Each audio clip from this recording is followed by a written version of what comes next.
teach you now, boys. We are fighting an enemy like we have never encountered before. They are evil beyond reproach. Where they have come from, I do not know.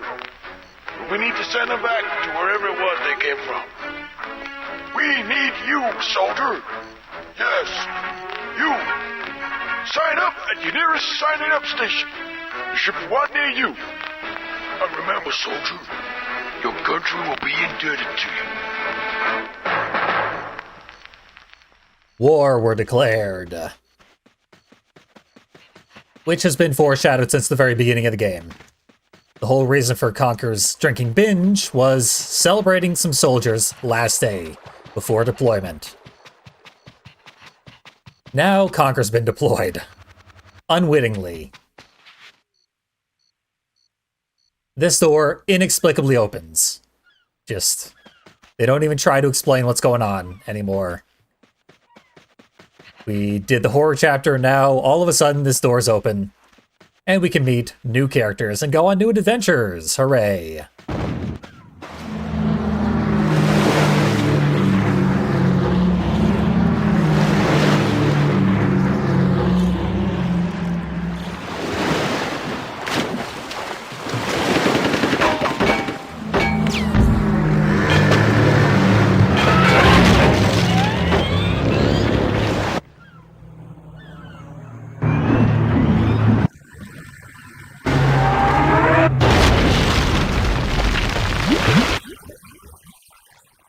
Hope we fare a little better on our adventures.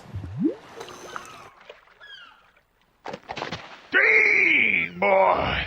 He sure is lucky bastards to survive that atrocious atrocity. Come over here now, Sonny. 1,800. That's better. Forward, nice line. Oh, there's only one of you. Right, Sonny. We have a problem. 0830. Boat must arrive at said destination. There. At 0825. Wait. Oh, shit. Tell you what. That shit. You suddenly look like a resourceful kind of guy. I don't care much for the A-tire, but let's see if you can redeem yourself. Here's the mission. You may accept it as you wish. 1. Clear the way. We have got to get our men out of here pronto. We just got a war to fight. 2. Clear the way. That shit. What are you waiting for, Sonny? Get that dang thing out of there. Right. See you in the boat. I don't know what I've been told. I don't know what I've been told. I don't know what I've been... Oh, that shit. I hate that Sergeant character. But I do love that a character in this game has the catchphrase, fuck that shit. I can respect that much. So we have no real indication of what we need to do at this point. We just sort of stumbled in here, activated a cutscene. It's all nonsense. You just wander around and try and stumble in the right direction, gradually gaining more and more information. Here's a context-sensitive door. Let's context-sensitive knock on it.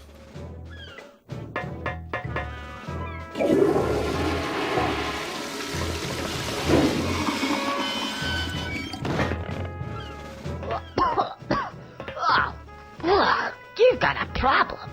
Hi there, little fella. Are you the janitor? I don't suppose you have any, like, toilet paper? No, I'm not the janitor. And could we please have this conversation somewhere else? I think I'm starting to gag. Oh, yeah, I got a bit of a problem, and it's kind of like, oh, yeah, well, I'll come out now.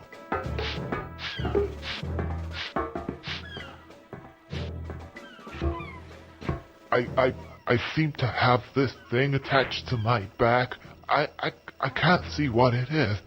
You needn't worry about that. Come on, let's go. I'm a little tired. could you give me a hand? Just get around back there and, give me a hand. Well, okay.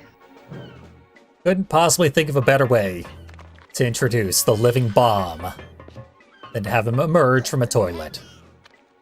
And we gotta push him, because we gotta do all the work. Oh. And there he goes. Living bomb we hardly knew ye. That is our first hint that we can move this block. Feel like you're supposed to sacrifice one of them.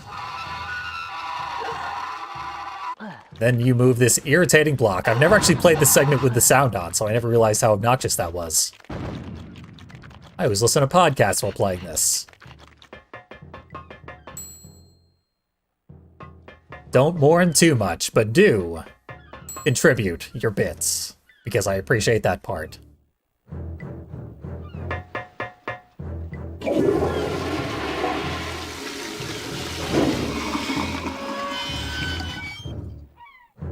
Well, another one. Hi. What do you mean? I don't suppose... Yeah, I know. Toilet paper. Come on, out.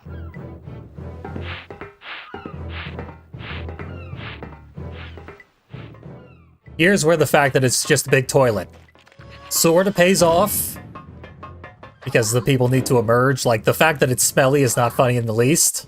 Oh. But the fact that Conker just sort of expects them to infinitely spawn out of the bathroom, that's a joke. And I do think it's a pretty funny joke. This, appropriately enough, controls, like, the poo balls from back in Poo Mountain, which means it controls pretty well. We got a crushing block. I'm gonna actually try and get underneath it. Made it. The stomping things are surprisingly slow. Uh-oh. Close one. He does walk a few extra steps after you stop pushing him. And sometimes he will, hurl himself into danger by doing that. But that was the last obstacle, surprisingly. I'll just stay here. You go on.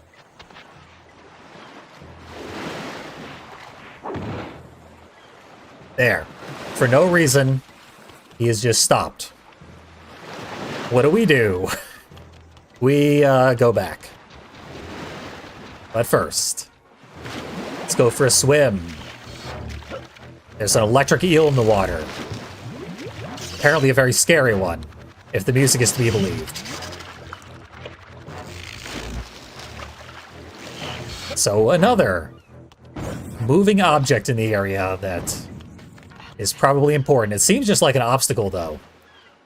Perhaps there's more to it. Perhaps the only way to find out what there is to it is to jump down onto this beach arbitrarily.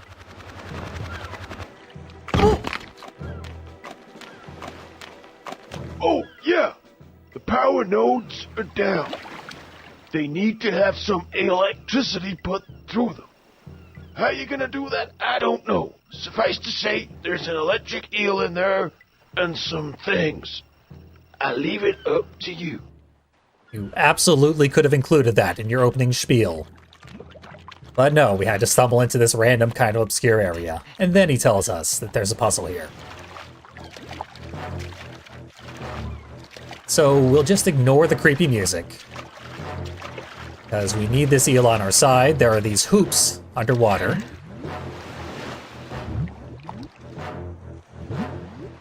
We want to lure the electric eel through the hoops. I don't know where the eel is. There we go. Right on my tail. Perfect. This is honestly a pretty good puzzle. A satisfying use of the swimming mechanic and what have you. I just wish they had told you about it sooner. And that the eel were behaving better right now, because I've never seen it not... there we go. It activated the first hoop.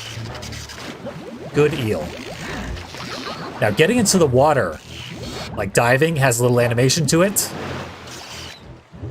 The eel will probably be directly underneath you when you begin that animation, which gives it a free hit. But I will assume it activated that second hoop. And then I'll just wait here. And hope that I don't drown. I did not.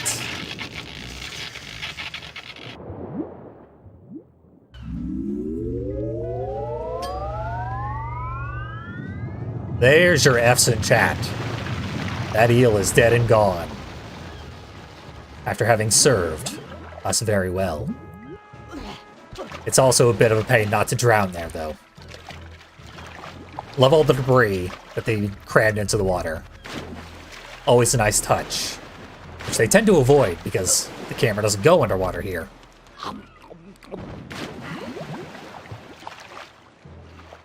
Lots of health pickups that we desperately need. I believe there's only the 2 cutscenes where the living bomb emerges from the toilet. The toilet that infinitely dispenses living bombs. So this shall probably have no impact whatsoever when we knock on the absurdly wide door. I swear this is in the right aspect ratio. This is how it's supposed to look. It just looks silly. Oh, that's right. The bomb is still alive. You can't summon new bombs when there's already bombs out on the field. That would be absurd. Why would you even want to? Why am I getting ahead of myself? We activated this B prompt by killing the eel. It's just a slingshot. But it fires flaming conkers.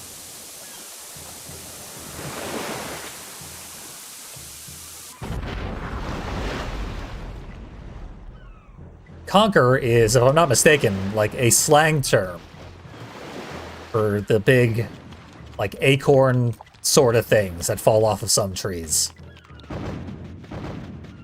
Hence Conker's name, and Barry's name for that matter. Berry being also a thing that grows on a plant. They were made for each other. There. Now let's summon another bomb.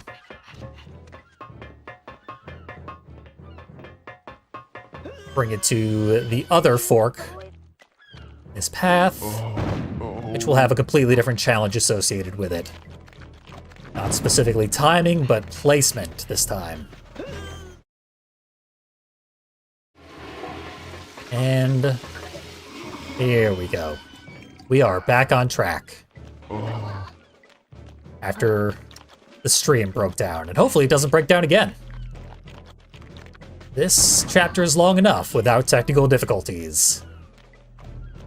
And hilariously, it was right as I was beginning to admit the errors that I made during the last level. Errors in commentary. Although not really. Errors of omission more than anything else. I said that the way that the blunderbuss aims in Live and Reloaded, which is you hold the trigger and then release it to fire, was unique to Live and Reloaded. It's not. The shotgun in Bad Fur Day functions the exact same way. I just didn't think to do that because tapping the button also works just fine. But you can aim it much more easily if you hold the fire button and summon the laser sight. I'll get that here. I don't understand why it worked that way, but it does work that way, specifically in the spooky chapter. Also, the crossbow that I despised using so much. You could just as easily hold that button, use the laser sight, get a clean shot most of the time. For future reference to myself, in case I ever decide to play this game again.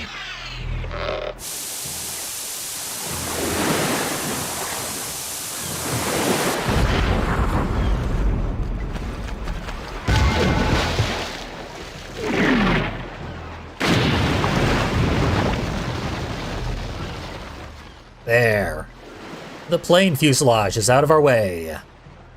That sheer misfortune of the plane crashing directly in that one narrow spot, right as we arrived, has been remedied. And look, the sergeant's here to congratulate us on a job well done. And surely nothing else. Also, the zombies from the last chapter, while I'm covering mistakes, even in Bad Fur Day, you can blast a hole through their center. So basically, everything I said about the shotgun and the zombies as a change in Live and Reloaded was not a change. It was exactly the same in Bad Fur Day. Which is, to the credit of Bad Fur Day, because they were nice touches. Good stuff. Impressive that they were on an N64 console. Anyway, here's the Sarge. Okay, I've done what you asked. Well done, soldier. What the hell's that?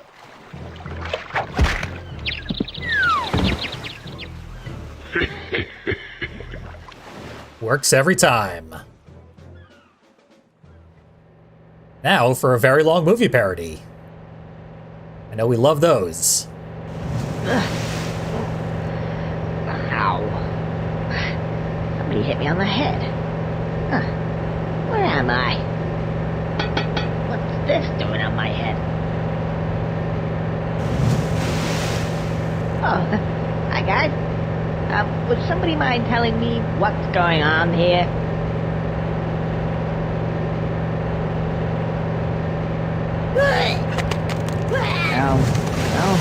Please help. Okay! 30 seconds! Nice knowing you guys!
Okay, we have control after as close to a shot-for-shot parody of Saving Private Ryan as they could possibly manage with cutesy animal cartoons has been watched. With no, text bubbles for the dialogue, because it would be less cinematic to have those. Let's see if I can survive the constant gunfire. Yep. These guys are bad shots. Lucky us. So yeah, there were no real jokes there unless you think violence against cute animals is inherently funny.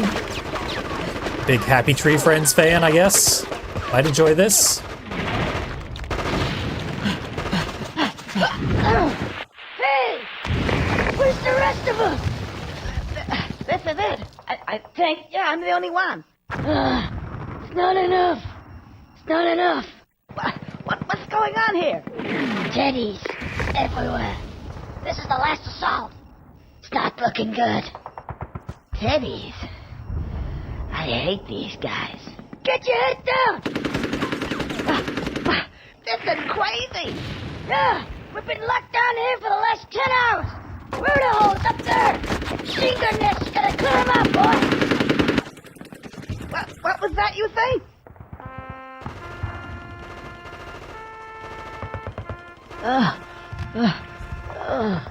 Yeah, I gotta do it.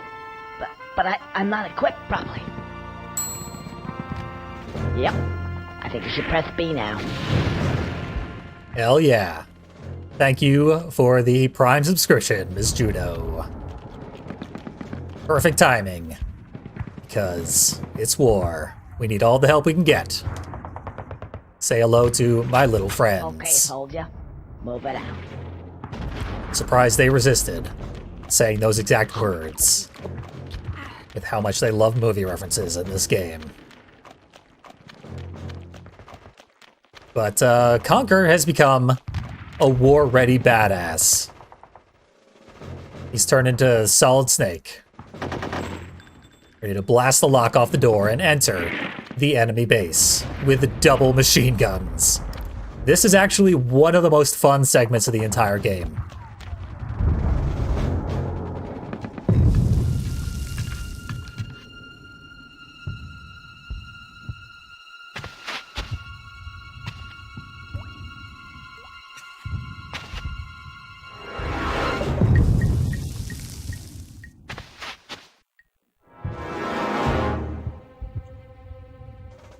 Now, it's a very fun segment, it's also a very difficult segment.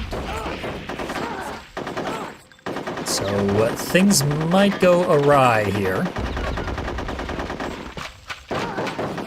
Headshots are usually one-hit kill, at least.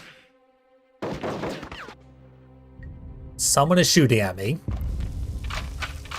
And we can manually reload instead of jumping when we have our guns drawn. Who's our last victim? There they are. Fortunately, that was the end of them, because I have 1 HP left. And they left a bunch of trip mines. Maybe I can just barely squeeze under that one. And these ones. But don't trust that there aren't ambushes around every corner. So far, so good. There's one.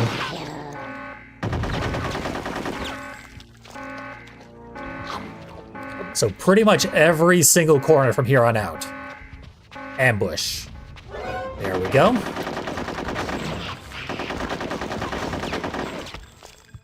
Gotta go for those headshots, and you gotta make sure to reload between each wave. They've all got stings, as though they're a surprise after the first one. Up. Don't want to get shot while I'm doing this. You would think you'd be able to shoot the mines. You can't. Don't trust my placement there. It is better to err on the side of being too low. Not that low, though. That should do it. Barely. Drawing the guns requires several animations.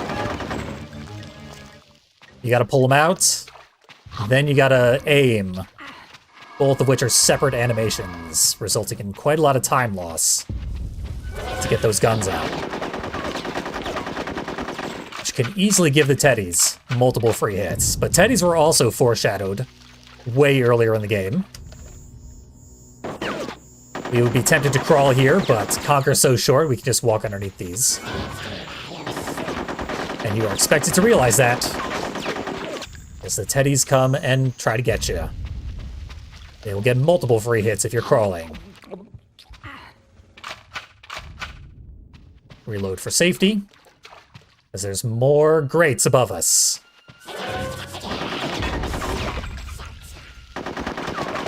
Gotcha. Very satisfying. The way they shake in apparent agony as you're gunning them down. Normally you would feel bad about it, but they're cutesy while being hideous. And suddenly it's an Alien parody. Didn't see that coming.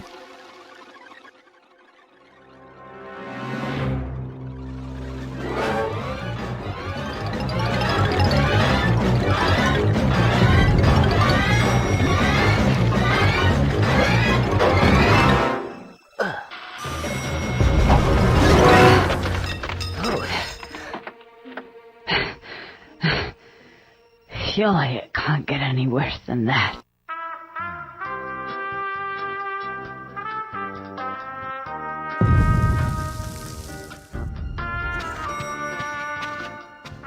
Well, I don't know why they hated elevator music so much in the 90s, but that was a very common joke in this era. They won't let us ride the elevator back up. So design is already better than typical Devil May Cry game. Even Devil May Cry 3. Let me ride that train back and forth. Forever. I just recently streamed Devil May Cry 3, and I was surprised by how much time they allow you to waste in that game. Unnecessarily. I do think this is a well-designed segment of Conker's Bad Fur Day. Ended up getting pretty frustrated with Ooga Booga because it was so long, but it's also kind of dull. This chapter is very long, but action-packed. It's constantly got stuff jumping out at you. New weird challenges. Flamethrowers wielded by guys that we inexplicably can't kill. So you just gotta wait them out. I believe the next ambush is around this corner. So I want to step past this and immediately draw my guns. Wasn't enough to save me getting any hits, but didn't get hit much. Obviously the waves are getting larger and larger. Every time I put the guns away, I need them again. Classic. The mines are not instant kill, but they certainly do a lot of damage. I believe it is 2 pieces of chocolate.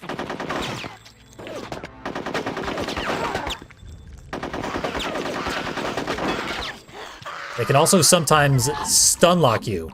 After they get a hit, the ones that are shooting at you, they can be a significant problem.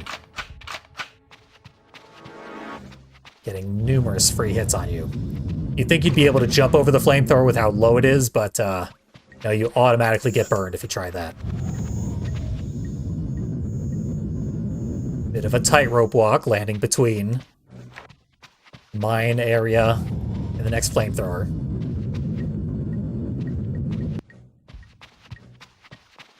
Another ambush, obviously. I'm good at pattern recognition. Teddies are not. Yeah, the Teddies are so-called as like a parody of the Nazis. It sounds a little bit like Nazis.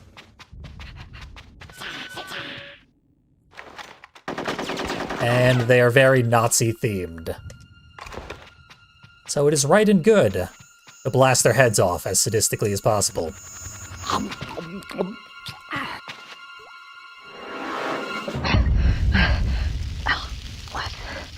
Oh, this is a bit different. What are those guys? Ugh, more teddies. Really? That's incredible. I mean, what if you were to give this game to, say, Yes, 20 yes. intelligent people? I mean, what would that do? Let's face it, what would it do? Really? That's interesting. What the f***? It's that bloody squirrel. Quick, into character!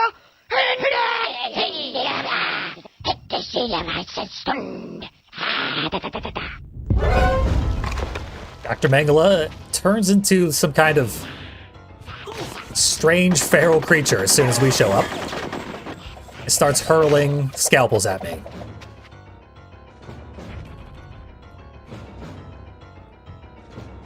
This can be quite annoying. I like the music though.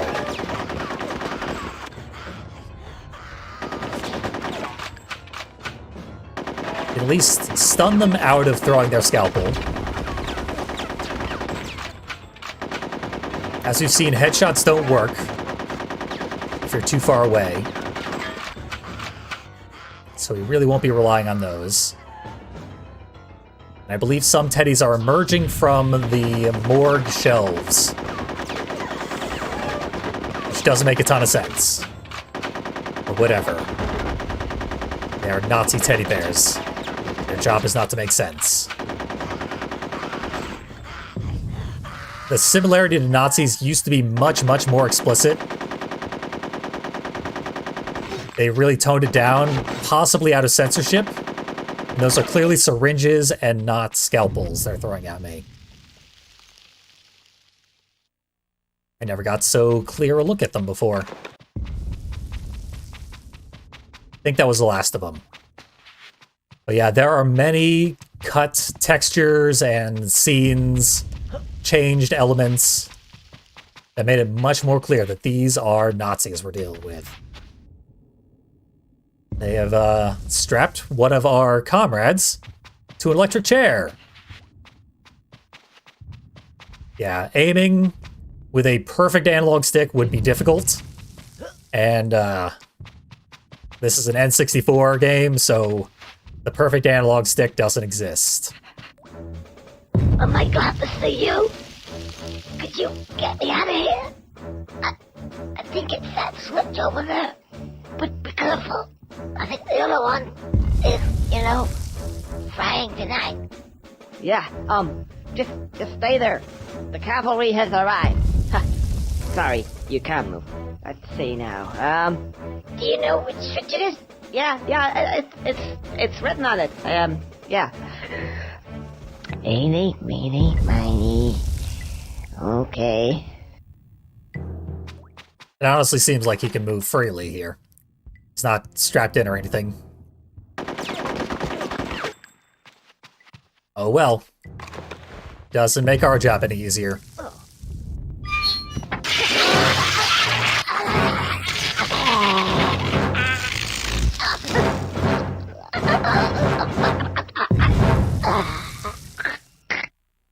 Oh, hang on a second. I think it's this one, actually. Okay. Well, what do you know? I'm not quite dead. Thanks for that. Feel a bit strange, though. How do I look? You look great.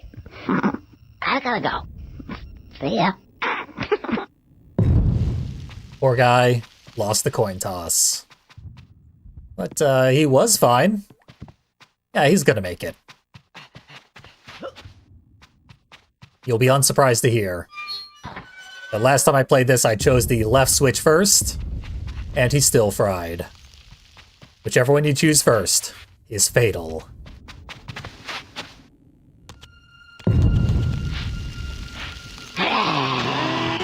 Cindy, lock and load.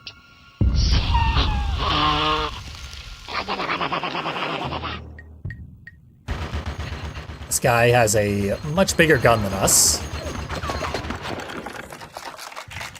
But he does have to reload it. And then, every time he hits us, 2 pips of HP. So not to be underestimated.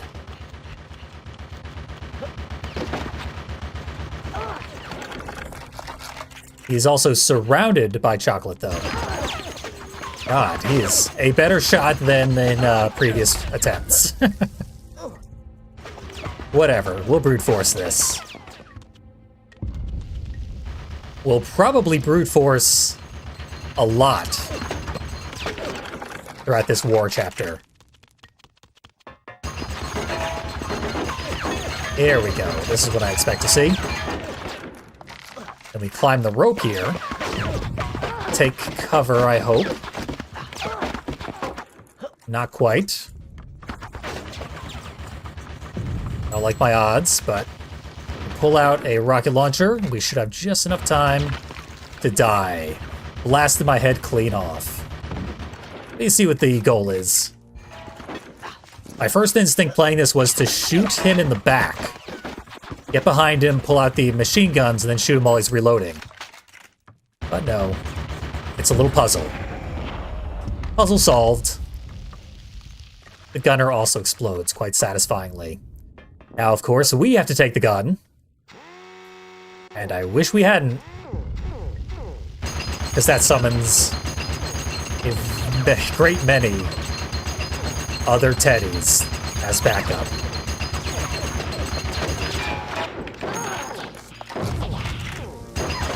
Very similar to the Wasp gunner turret segment that we just completed in the last video. Basically, identical mechanically. You don't have to warm up the barrels, though. As soon as you start firing, your gun starts shooting.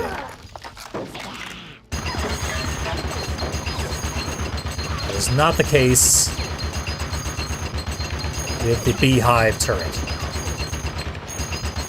I see ya. Get out of cover.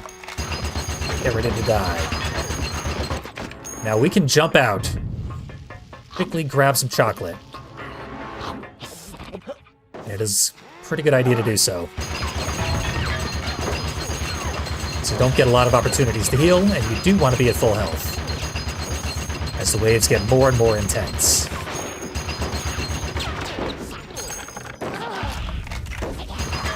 Bayonet guys inexplicably were not issued ammunition, so they just try to stab you.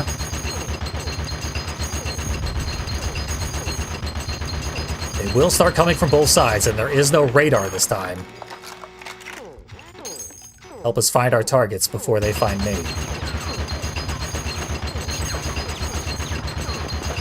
Prioritizing must be done manually.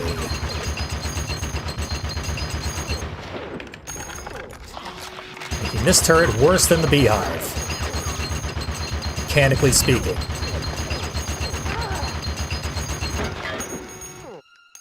I'm gonna go for chocolate. Hope I don't regret it.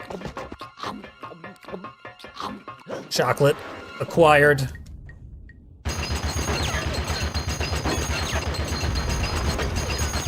Don't know if I needed it. Looks like we are getting close to good. That was very risky. They can be really good shots the second you step out of the turret. That is right next to me. There we go. That segment can be a huge pain. I'm glad it wasn't. And we're back to full health. Moving right along to the conveyor belts. These are the spider legs. One of them got chopped off while we were entering the elevator, so we do recognize them. It's the spider-making conveyor belt. And the master plan. Spider legs and teddy bodies. And something. Cut along the dotted line to figure it all out. I don't have time for plans. I was not debriefed in the slightest at the beginning of this mission. In fact, I was shanghaied into it, so... foreknowledge, not my strong suit.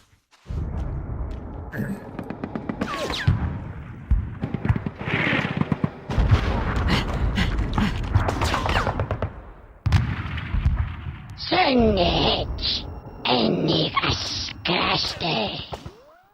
Can you untie me? Just let me go, please? Nah. Surge enter. Surge in. Etoretecta. Tureta. Sura.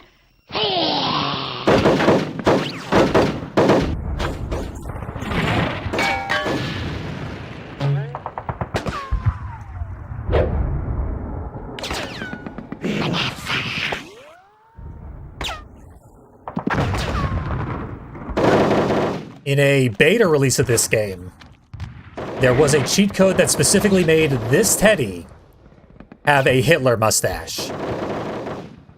And there were also animations where these teddies gave, like, Hitler salutes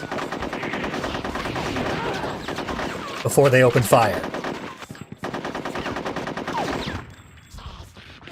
Removed from the finished game. But that beta is still floating around, so it is possible to find and show off the Hitler Easter egg, is what the cheat code is called.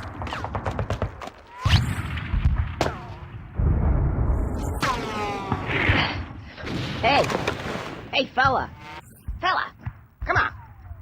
This is not the place we want to be hanging around. Oh, hey. You killed them. Oh, that's great. Thanks for that. Conker? What? Oh, hey, it's Roden, isn't it? How you doing? Oh, not too good at the moment. They wanted to kill me. Oh, well, let that now. Say, I noticed that your outfit is a little bit different to the usual Army Regulation attire. What is it? Oh, yeah. It's experiment number G7224. I'm the first to be fitted with this. It's an indestructible, titanium laminate. Right.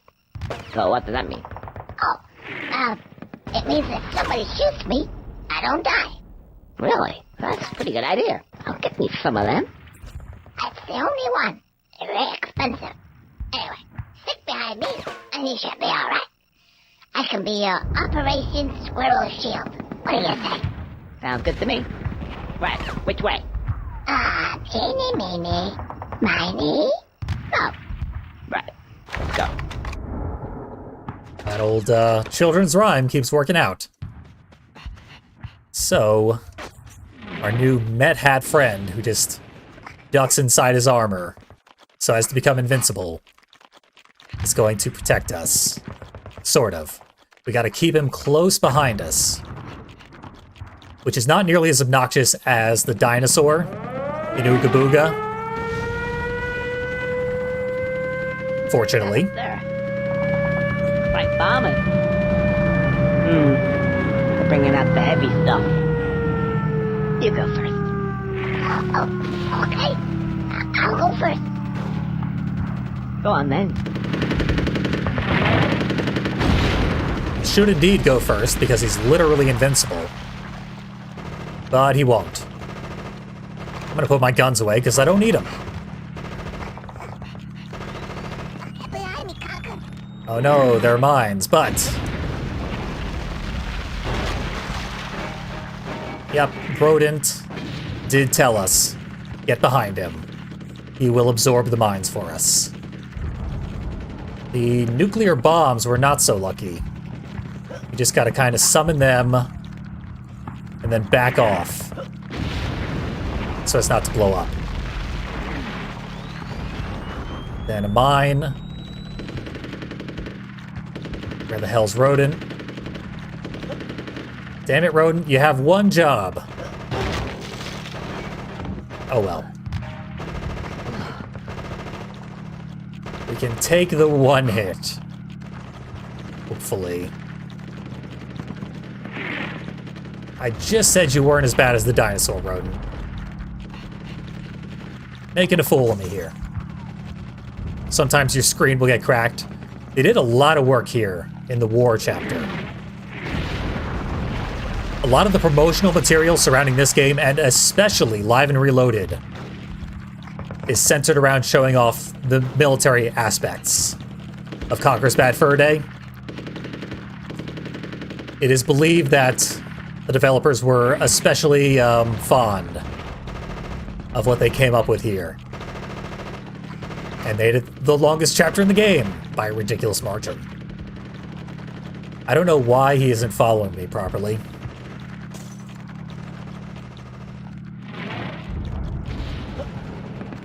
Guy needs to get his prescription checked. And barely keep track of me here. Oh well. We're almost done with it. One clean shot from the bomb and I'm dead. Same with the mines. So I gotta do this perfectly, basically. There we go. That is supposed to do multiple pips of damage, but it didn't. I'll go right by the door. You shoot out the locks, and I'll meet you there. We'll rendezvous whenever you've got done. Okay, I'll see you in a bit. Pretty sure this is a checkpoint. He's gonna go hang out by the door while I shoot the locks. The big, glowing locks. Teddies are parachuting in. So we should probably kill these locks before the teddies arm themselves too late. I lost too much health. I hope that was a checkpoint. We're going back a long, annoying way. It was indeed a checkpoint. So now we got plenty of time to do this. Game overs don't really matter. They set you back to the same checkpoint. All they do is make you go through multiple loading screens. We can take out all the locks. Where the teddies can even fire. Even the one behind the damn lamp.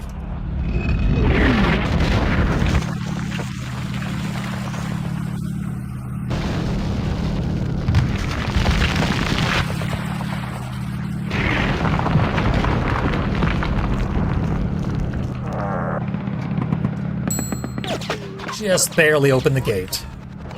The slightest crack. Now, I don't know how to get through this area except by dying, so this is no surprise. That should also be a checkpoint.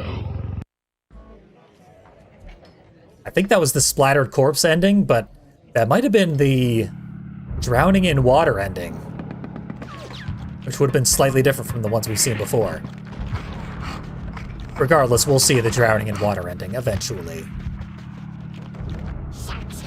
Ignore the teddies, the door's open.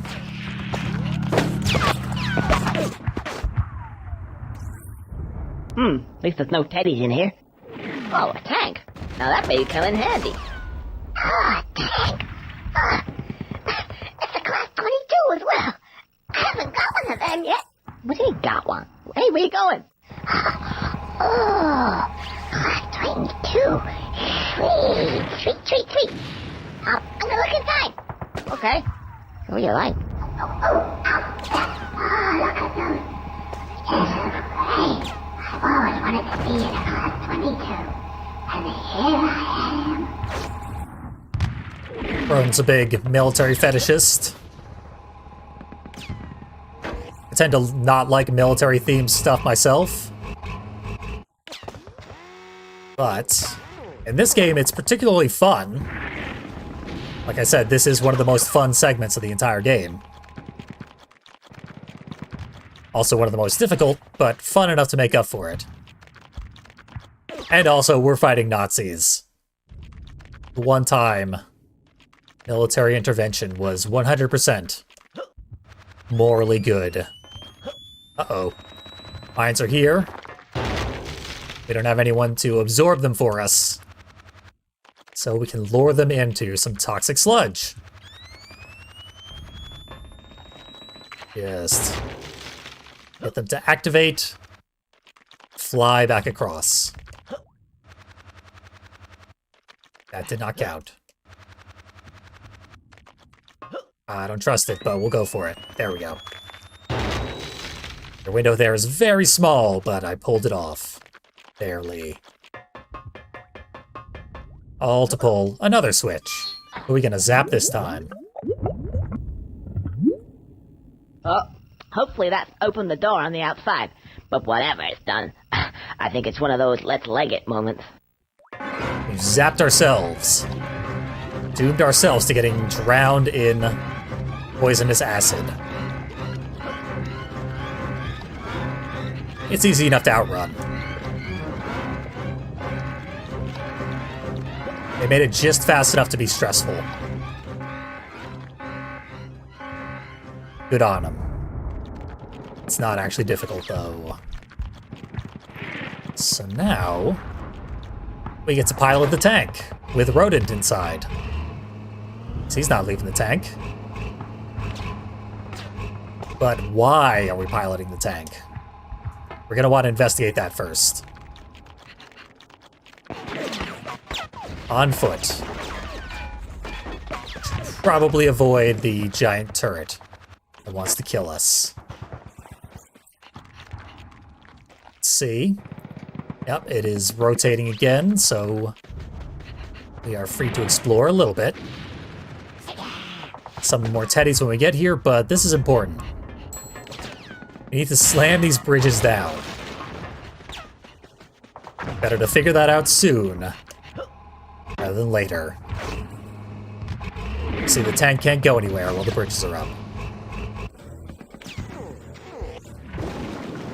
Well, that guy, and this is what we're here for.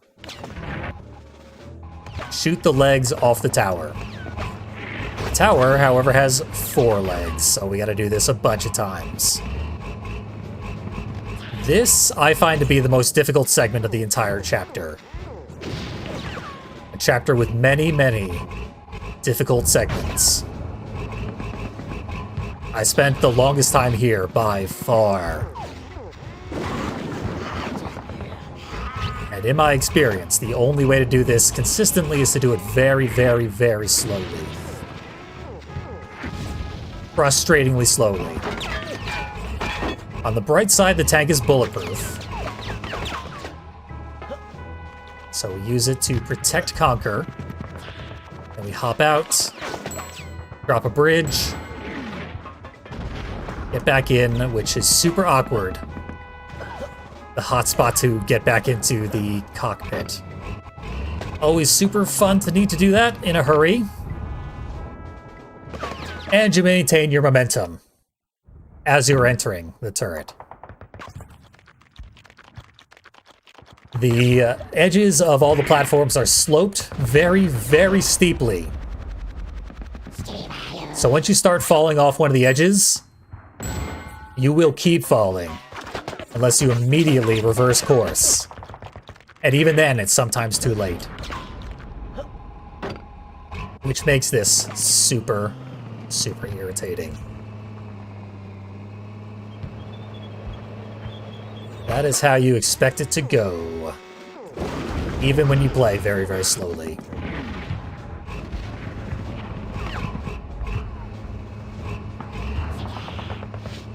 It would all just be way better if the tank were willing to sort of magnetically drag Conker into it.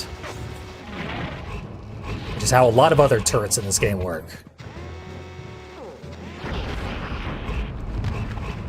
This one doesn't work so well. It's just the narrowest area to work with when moving the tank. I hate it so much. I honestly get real strong Body Harvest vibes out of this whole segment.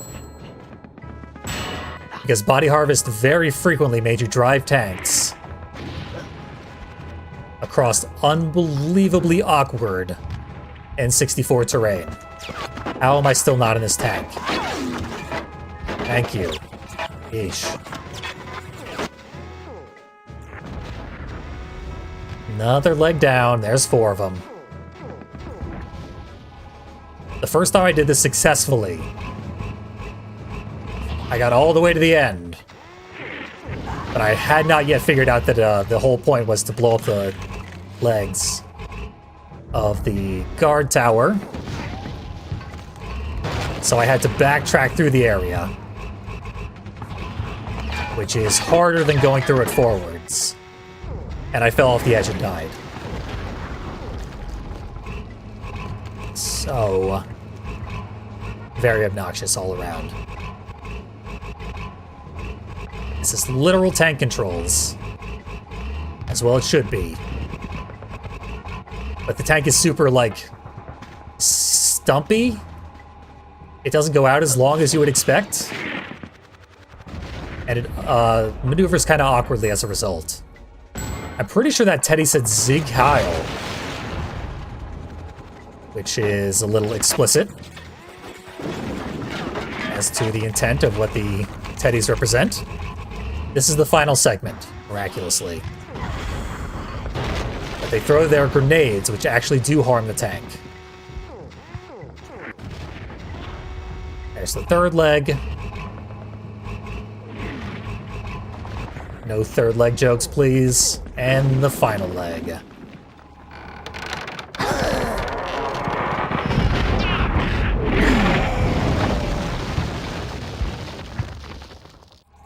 Okay. That segment was miserable the first time I played it. So the fact that it gave me one unfair death, I will accept. Almost swerved off the log, but we're good. Oh. Oh well. In for a penny, in for a pound, I suppose. That is the Conker's Bad Fur Day entire thesis summed up there. By the way, we lost our guns inexplicably. Left them inside the tank. But yeah, Conker never knows why he's doing anything. It's super arbitrary. But as soon as he starts doing something, he sees it through. This whole segment is largely based off of the, like, World War II propaganda films that, like, Bugs Bunny and Daffy Duck starred in. And the Disney characters as well. A humorous reference to cartoon history, which the game could really use more of.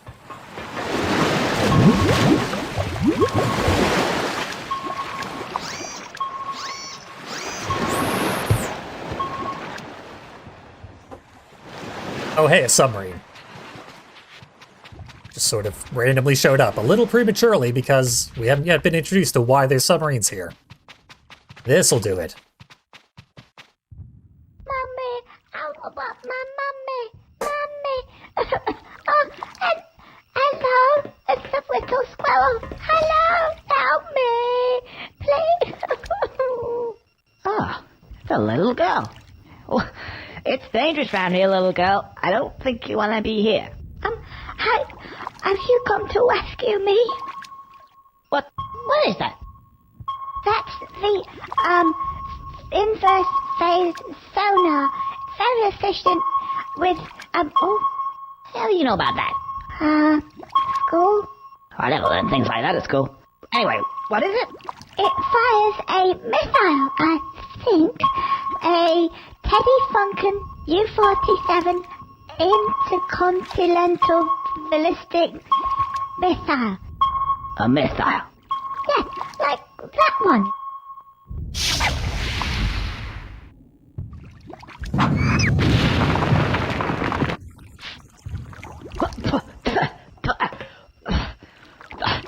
Don't you worry, little girl. I'll rescue you. Oh, goody, goody. Yeah, her parents are bound to have some cash. Doing it all for the cash. Cash ceased to have any purpose after we rode the barrel. Believe that was the last money check in the game. So the fact that we got $100 from behind the waterfall didn't matter. After we beat the spooky chapter, that $100 that had been foreshadowed since the very beginning of the game, utterly pointless in every way. And the war chapter also being done solely for the sake of progress. We're doing it for the sake of doing it.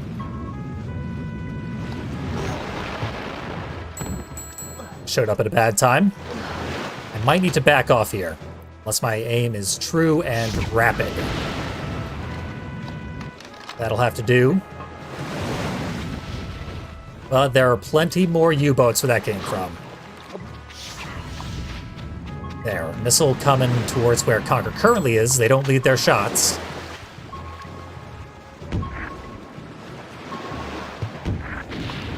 They do move slightly and submerge occasionally.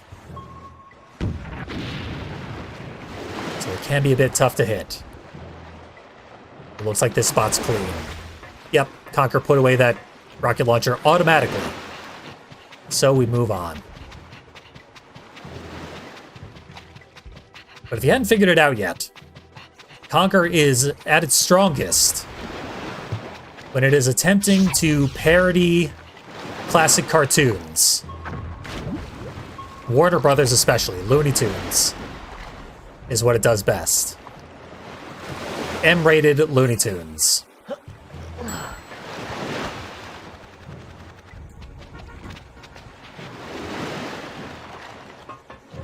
And that's why Conker's like an all-purpose character.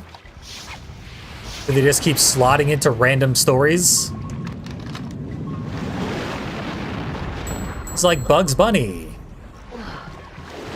Bugs can do anything. Bugs has more consistent character traits than Conker. Because Conker doesn't seem to want anything or do anything consistent. He's really just a bit of a blank slate. I'm performing very badly here. Fortunately, they give you a lot of chocolate.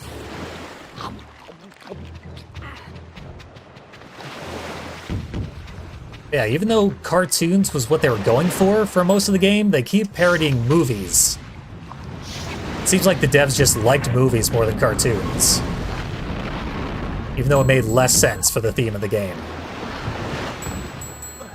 Did I get them both? No. Or if I did, there was another wave. Probably the latter, because they just keep coming. Teddies sure have a lot of resources. Whoa, yeah! Yeah, that was a blast. Right. Now, to sort out the ransom. Rescue the little girl. It started out as a bit of a blast. Then it kept going, and going and going. But it's over now. Let's get our prize, and get the camera stuck inside the wall. This happens surprisingly often. The camera just pulls further and further away from you. It desynchronizes the camera with Conker. Anyway, pay me. I saved you. I'm so happy. I'm going to see my mommy and daddy again. Yeah. Okay, come on. Let's try and get you out of here.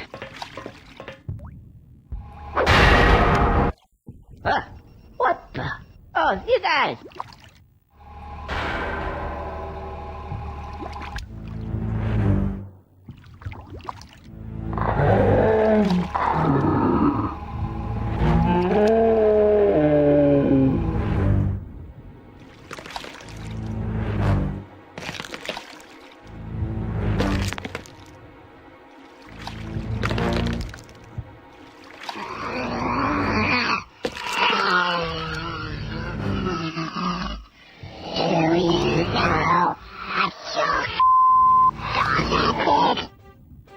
What? I don't have a daughter.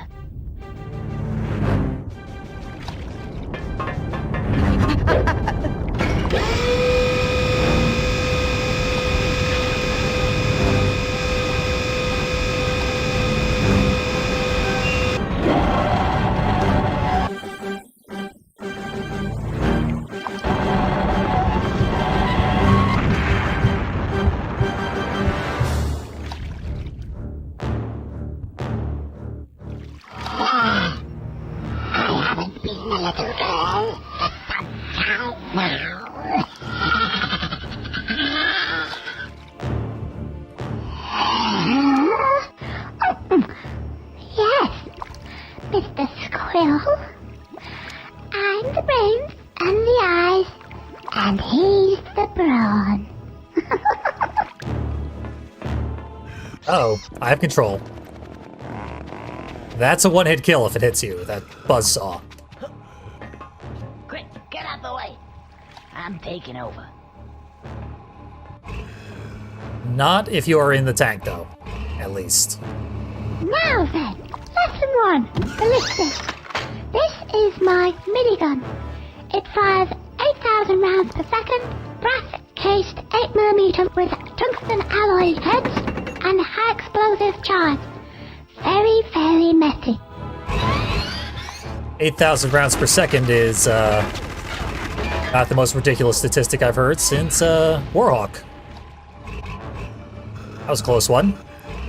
Fortunately, the, master plan, as this creature was called, in the blueprints that we saw, gets stunned anytime we break a piece of it. I was very close to death. I would have died, not for that little quirk. It's got these little alcoves, like the Warhawk boss fight, Twisted Metal Black. Perhaps I will make nothing but Warhawk references. Very, very niche references.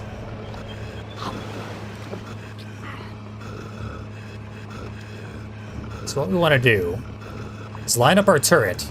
You can control the angle of the turret using the C buttons, which is very important. So I basically have this guy in my sights. But I don't think it is possible to actually hit him successfully unless we manual aim, which freezes us in place.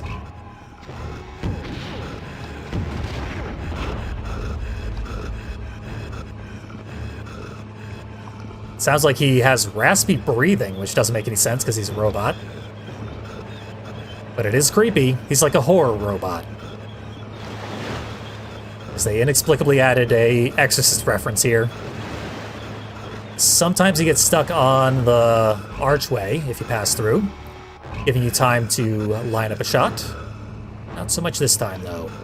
How about now? Gotcha! No, let's keep my cool. Now we go behind him, where this is opened up. And I'm gonna line up some shots, because I know it's coming. Now this is very special. High energy, inverted magneto laser with a 6-pronged attack. 6-prong magnetos. No thank you. It just does continuous damage. Exactly the same as the minigun. And for some reason, the chocolate has a very, very small hitbox. I guess it would be fairly difficult to grab a chunk of chocolate from inside the cockpit of a tank.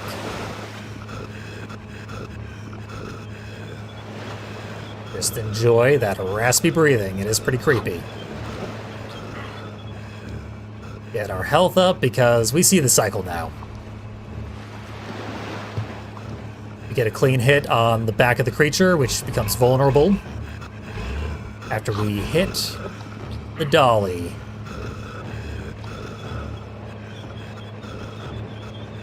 And then the big guy brings out huge guns. There we go.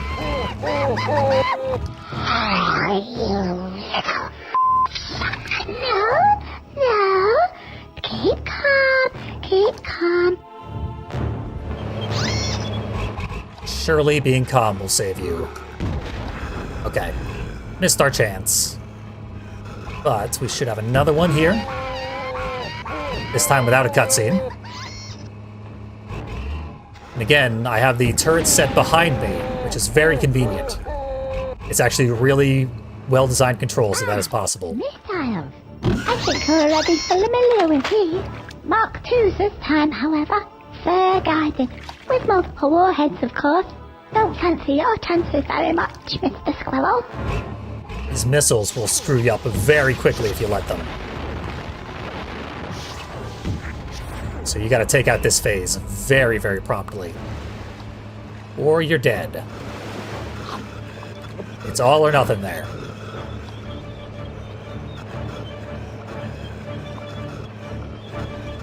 Come to think of it, I don't think it's possible to drive yourself over the edge here, but I do not want to find out. Also, grab me. Gotta see what the grab looks like. At least once. Gotcha.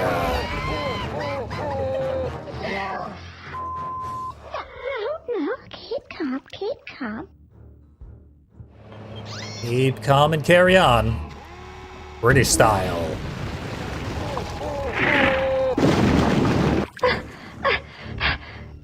Get up! I command you to get up! Oh, this is the end! My little baby!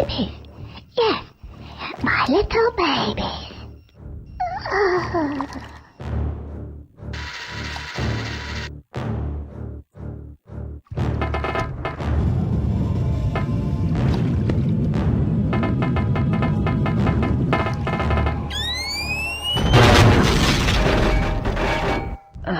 just glad that isn't another phase. Oh, Just another part of the the cutscene. tank's gone.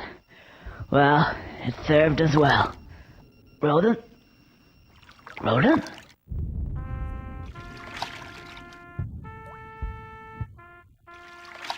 Oh no. He didn't make it. He was a great guy. A superb soldier. A military tactician. And yes, he was mortal. Like the rest of us. But at least we showed that bitch who's boss. Mr. Squirrel! Guess what? The show's not over till the little girl sings. Ooh, what's this? A little red button.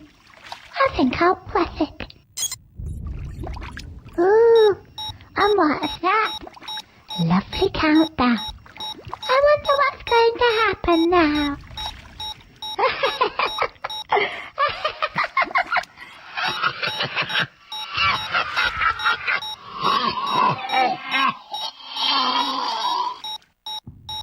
Self-destruct. Oh, give me strength.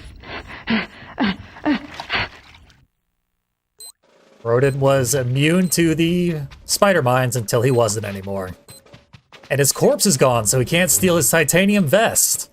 All the corpses are gone. Anyway, time to play 4.5 more minutes a level. A level that was already very, very, very, very long. Time to do a whole lot of laser mine dodging.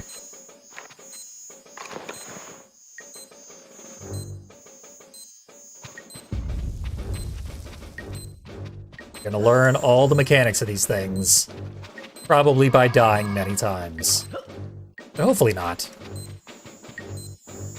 This part's a bit difficult. Yeah, gotcha.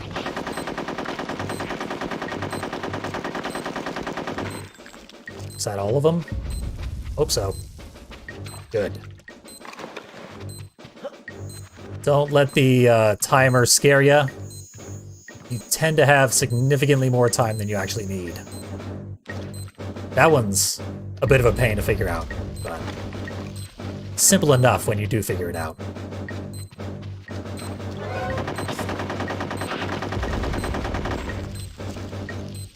I feel like there's more than just the one. But I'm not seeing any more, so we will advance cautiously. Just try and fly through this off-screen. The camera cannot handle this cramped area, unfortunately. We are in bad, bad shape. Even though it looks like we're done here. As you run to the end of this empty area, and then the laser defenses show up. And a whole hell of a lot of teddies start shooting at you. I've never gotten through that part without taking damage, so I knew when I got there with only one hit left, I was done for. But we are back and we have full health. You'd think we'd be able to just go through these mines, but the blue mines instant kill you if you trip them. No 2 damage there, just die.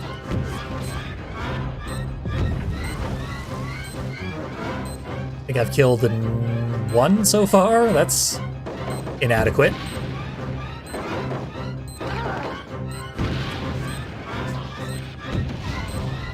Not doing me any favors there, rocket launcher.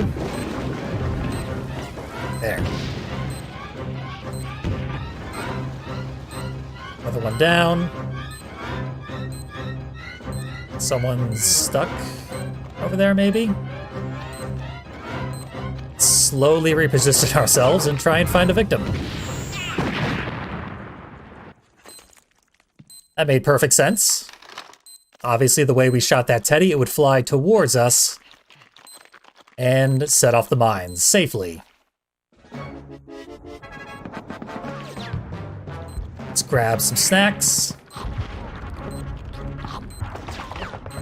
There's enough here to recover back to full HP. Thankfully, they don't make you backtrack through the entire base. That's a bit of a time skip. And now we're on the other side of the base,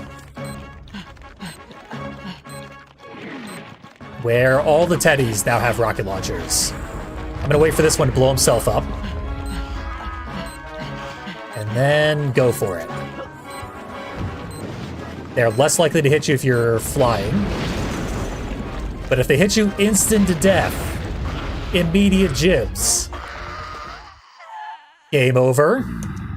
But, on the bright side, checkpoint has been achieved. So I'll get on the other side of the fence, then pull out my bazooka, then snipe the guy, then move on with my life.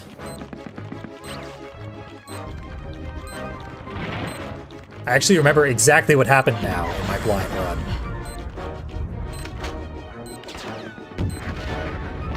Which is,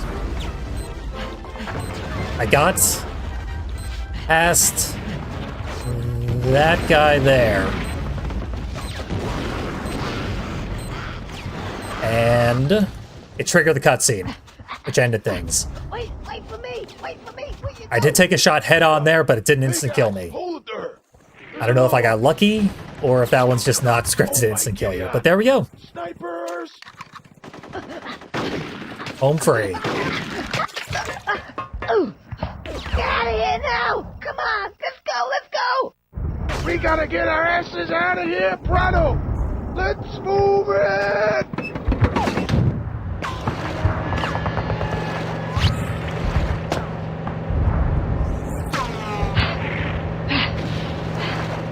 I made it.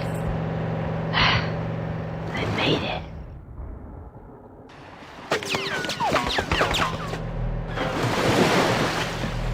Oh, you're awake. Come over here, boy. Come on, look at this.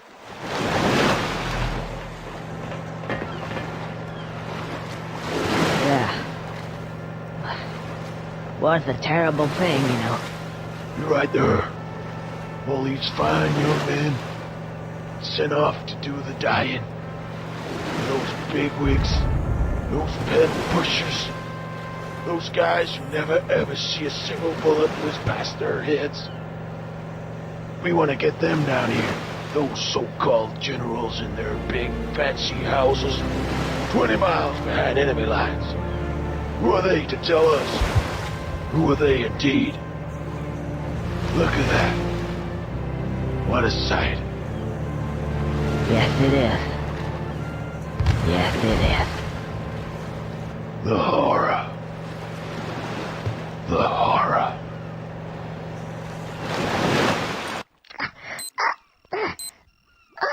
Did I got knocked out for a second? Yeah. Now I remember. Countdown. Oh,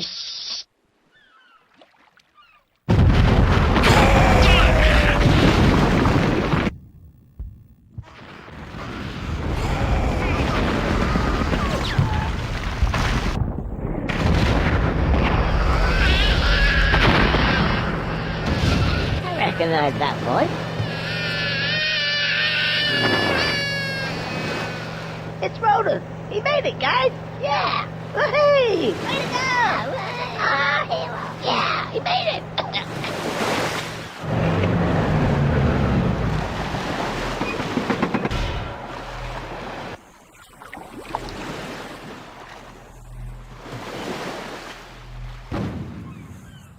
Don't know why we needed the sometime later subtitle there. I didn't edit that in this time.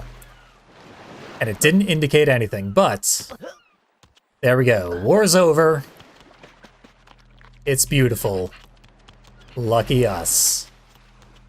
We can return to the hub area and get on with our lives. And hey, our best friend Rodin even made it. Brutally long chapter. Also, the stream is dying horribly again, so I should probably wrap it up pretty quickly. No cutscene when we head out to the hub area, I don't think. Nope. The door just closes behind us. Like nothing ever happened. So, that was the big set piece of the game. Actually a pretty fun chapter, and Live and Reloaded is very, very, very proud of that same chapter. They used it in all the promotional material. The cover of the damn game is Conker in military fatigues. So these are the many, many, many chapters we just overcame. The final one is literally just the ending cutscene. The cutscene was so long they gave it its own sub-chapter. But there we go. Good stuff, and I'm sure it'll only get better in Live and Reloaded. So, starting from the top with the newspaper. The jokes in the top corners were present in Bad Fur Day, but we have a new one. The enemy launches Ted Offensive, and also Birdie has launched his own line of beers for when there's none else. Here's the redesign of the sergeant, who's apparently been promoted to general, if the stars on his hat are to be believed. They added this pond back in Windy, and it serves no purpose. It's just been sitting next to the entrance to the war level this whole game. Never comes to any use. I don't know why they put it there. I do know why they put these arrows here on the track, right next to the box we need to move, to indicate that we do need to move it in that direction, and they added a little plank to tell you where to stop. It doesn't actually stop the box, though. You do have to manually stop it in that spot. The crates over to the side, all are marked Army stuff, which is something of a joke. The bathroom door is redesigned, but that's just the tip of the iceberg because the bathroom itself, totally different and way grosser. Yep. I don't know why the guy was asking for toilet paper. Clearly the whole room is full of toilet paper. And shit. And piss. Exactly the sort of thing that would make you horny and need to call Barry for a good time. Make sure to get the number on screen so that you can call her yourself if you need to. Perhaps this is meant to explain why the fuse on the Living Bomb's TNT barrel is permanently erect. We're gonna get a good look at it now. Yeah, look at it, just pointing skyward at all times. It's a bizarre choice, but this is after he's been dropped off near the plane fuselage we need to blow up. So we need to turn on the power so that we can shoot it with a chestnut, head over to the beach, then do... Are you kidding me? There's just a switch on the beach. No eel anymore, no puzzle underwater. That was like my favorite puzzle in this level, actually. Completely removed. Replaced with something totally pointless. Why not just have the power on by default at this point? Ugh. And I thought the erect fuse was a weird choice. Anyway, when we actually use the flaming conkers, they fire in a straight line. There's no arc to them, making it even easier to hit the target. Clear out the fuselage, and since it is merely foggy and not pitch dark out, we can see beyond the plane the Teddy's Stronghold with a new Teddy's logo designed after the Nazi SS to make things even more obvious. Here's a nice subtle joke. Translate that out of leet speak for hilarious genital references. So Conker, being the only man to ride the P3N15 and live, needs to cross the beach by himself. They added these flares to indicate where you need to go. And they made the Teddies periodically stop to reload, which is very important because they're now much better shots, and if you try to advance while they're not reloading, you will die. So I do have to wait here until the next reloading phase. So I did. Made it to the acquisition of Conker's heavy arms. The dual Uzis that got us through Bad Fur Day. He only needs one Uzi this time. But indeed, it is all he needs. It is much more useful than the dual Uzis were. Conker maintains full maneuverability while he is wielding his gun and able to shoot it accurately. Controls very much like your typical third-person shooter of the era. It actually reminds me quite a bit and it did already, of a game called Raises Hell, where you also fought cutesy fascists in extremely violent manners.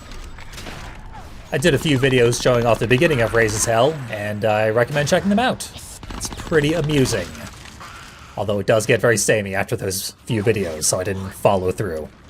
Anyway, those first few waves of teddies weren't present in the original game. They let you test out the gun as soon as you get it.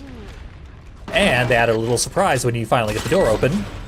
Another wave of teddies. Not much of a surprise, admittedly, but it keeps you on your toes.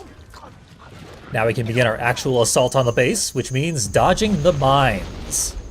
The mines only do 1 hit point worth of damage per hit now. Intentionally ran into another one just to show that off, meaning they will very rarely kill you, making the whole assault much more manageable. Just to even that out the slightest bit, if you stay out of reach of the bayonet, teddies, they will eventually open fire. You can't just stay out of reach, but they fire so slowly it doesn't really matter. Then these guys, still bulletproof, although I do like the second aid crate next to them. But if we were to get hit with that flamethrower, it wouldn't knock us back like it did in Bad Fur Day, rather it would just set Conker on fire, and he would take 1 hit point of damage shortly thereafter. So you can just sort of run through and tank the hits, trivializing another obstacle. Onto these guys who aren't really functionally changed. I just wanted to show off that there is a scalpel variant and a syringe variant. They're functionally identical, but both will attempt to fling their surgical implement of choice at you and have slightly different attack animations. Which again is not a change, they were both present in Bad Fur Day. Once they're all dead though, big change. There's a mini-boss surgeon here, who is basically just a regular surgeon, but it takes multiple clips to kill it, so you can't reliably stun lock it. It certainly caught me off guard, and finished me off in short order. But this marks the beginning of many, many significant changes in this segment of the level. After Conker died there, wanted to bring someone down with me. You can see this guy is actually strapped into his electric chair. He's been suffering so long, Conker could probably just throw the switch back.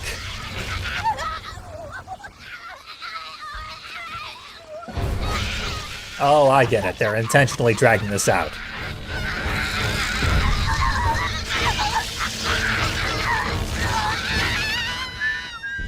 Oh, hey. Barry has an OnlyFurs. Not surprising in retrospect.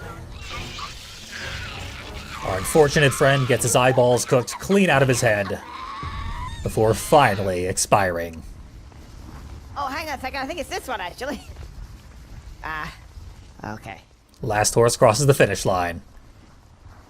Conker is finally on board with what's happened, but hey, he's not actually dead. Thanks for that. Same as in the original. How do I look? You look great. I gotta go. Job well done. Conker will just be on his way now.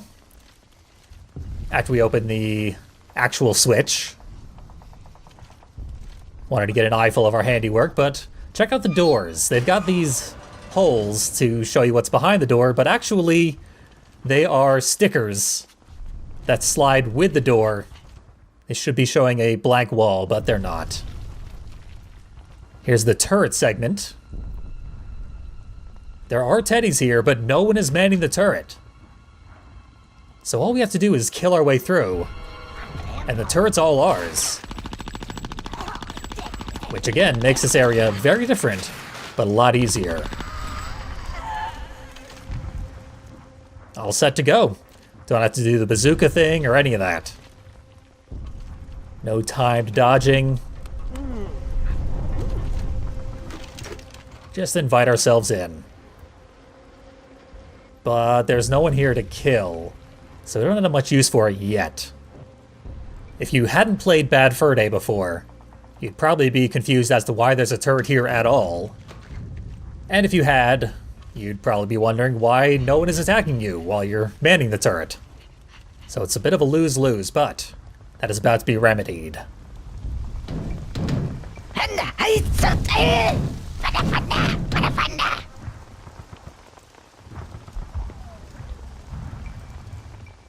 Now there's a reason to use the turret. We heard teddies plotting violence behind the door. When the teddies do finally show up, they appear in exactly the same numbers and in the exact same locations. But their aggression may be slightly lower than it was in Bad Fur Day. I had to do literally nothing for a while to even get hit in the first place. And even as overrun as I am now, I can easily dig myself out. At the firing squad, there are 2 other squirrels who don't have the invincibility armor, and they do die. There's actually a beta of Bad Fur Day that has those same 2 squirrels that die in the same manner in that scene. But they are censored out of the final version, then restored here to suffer the brutal deaths they were always meant to suffer. Here's the hallway full of acid, completely visually redesigned. No actual changes to gameplay, but I still thought it looked cool enough to show it off. And there's this. The acid functions like lava, and when you touch lava, it makes you run uncontrollably for a short while, which can easily send you into the deep acid, which instant kills you. Onto the tower destruction segment, my most hated part of Bad Fur Day. The blast radius on our turret is completely worthless, but the controls are slightly better, allowing you to run over the enemy more easily. You no longer have to aim in first person in order to use the turret, so you can sort of move and shoot somewhat reliably. It sort of works the same way that our machine gun now does in Live and Reloaded. But they did add an arc to it. The arc that they removed from the slingshot, they added to the tank. So aiming is more difficult, but controls overall are easier. The terrain is also much flatter and more straight for an overall much easier experience until you get here. So at this point, we need to leave the tank to bring down the bridge. As soon as you set foot there, it summons the last set of teddies. So you can just barely leap across to where they are, constantly throwing their bombs. But I was able to sneak in anyway. But then I got hit and stuck inside the geometry, mercifully blasted free, but then blasted to death. There's no way to get in there while the teddies are alive. So what I do is I summon the teddies, I get back in the tank, I snipe the teddies with the rockets, which again have horrible blast radius, so only a direct hit actually kills them while they're wiggling around, so we gotta get perfect timing and accuracy. Then we wait for the turret to pass, because it will instant kill you if you're outside the tank. Then we barely can make it over to the bridge, bring it down, then just return to our tank, and move it the very short distance to the one platform that can reach the final leg of the tower. We're all set. No more obstacles, except the terrain, which is still brutal. Ugh, that was the worst segment of either version of Conker. They had the opportunity to fix it, and it seemed like they tried, but then they actually just made it worse. Same with the U-boats. They bob up and down a little bit less, but it means nothing. The final boss has no real meaningful differences, actually. Just the way the tank controls slightly differently. So, when we're exiting the beach during the countdown, it's just another run-and-gun shooter segment, during which we keep our machine gun. It's one-hit kills for both sides, so we absolutely have to kill everybody, but it is fairly easy because we have a much higher fire rate than they do. And that finally ends the longest and most significantly changed chapter in the entire game. I really enjoyed what they did with the run-and-gun controls, which were already pretty fun in the base game, made much better here. The redesigned segments in the middle of the level were a good change of pace, and they added tons of new jokes, most of which were actually pretty funny. Then they ruined it all by taking the worst part of Bad Fur Day and making it much, much worse than it already was. But hey, if you made it this far, let me tell you about another thing that was changed before the release of Bad Fur Day. In the cutscene where Conker first meets the surgeons, instead of them having a highbrow conversation that he interrupts, they were vivisecting a squirrel soldier. It was fully animated with unique character models and unique dialogue, included in an early beta, cut from the final game, because Nintendo didn't like it. I'll be linking a video of it in the description if you want to check that out. Next time, we have the 9th and final chapter of Conker's Bad Fur Day. Tune in to enjoy a completely different genre of movie parodies.